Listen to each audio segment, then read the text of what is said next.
This ABC 15 Flash Briefing is sponsored by Sanderson Ford. Straight up.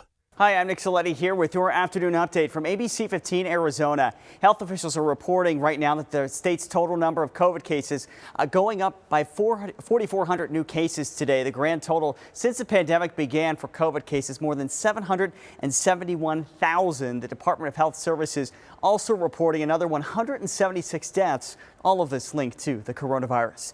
A disaster declaration approved for the Navajo Nation. President Joe Biden approving federal assistance for the tribal nation that continues to be hit hard by the coronavirus.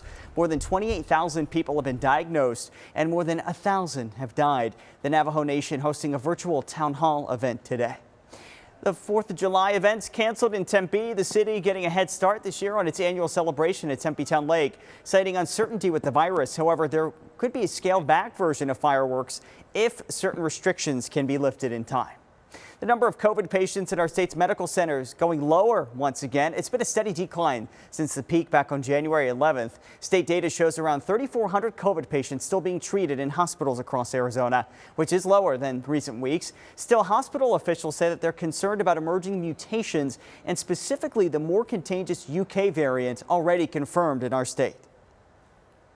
It's hard to prepare. It is absolutely the wild card, in all of this are these variants. We're just maintaining a state of readiness in case we start to see these numbers go the wrong direction. Doctors also encouraging everyone to practice smart habits and avoid those big Super Bowl parties. We've been telling you about the struggling food industry, and it continues to face issues with hundreds of restaurants closing in Arizona in just the past 12 months. As for those who've kept their jobs, their take-home pay nowhere near what it was before the pandemic. According to the nonprofit One Fair Wage, which advocates on behalf of restaurant workers, more than 80% of workers surveyed say that their tips have declined significantly. One restaurant in Colorado going tipless, which means higher prices on the menu.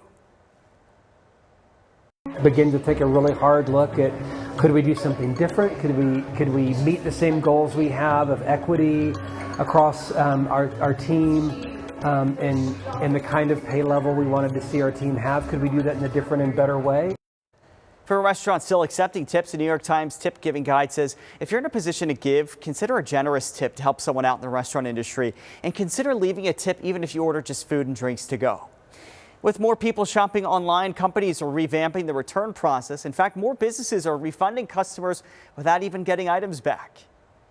Companies can't handle this level of returns. It's very expensive for them to process all of these returns. So they're looking for alternatives. So what we're hearing more and more is retailers saying, instead of mailing back this item, please donate it or even toss it. If an item arrives to you and it's damaged at all. Well, it all boils down to value, but don't think this is something that people can try to take advantage of. So you really can't fool them or trick them into stealing items, because once you have made a number of returns, they can blacklist you from making further returns. So it's not a way of just getting items for free. You want to be honest.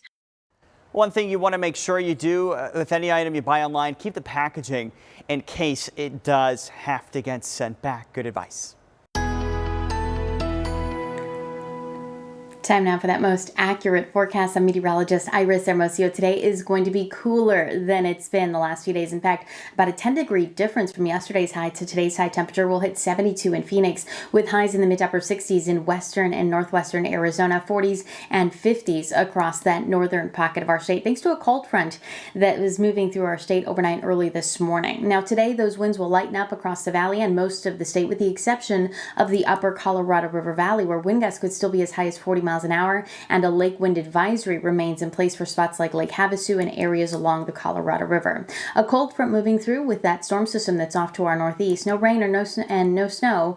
And as we finish out the week, we are going to stay dry. The weekend looks dry too. And for the valley, no rain chances in sight through the next 7 days. We'll see highs dip down a little bit further tomorrow, then highs in the low to mid 70s through the weekend, and mid 70s with partly cloudy skies next week.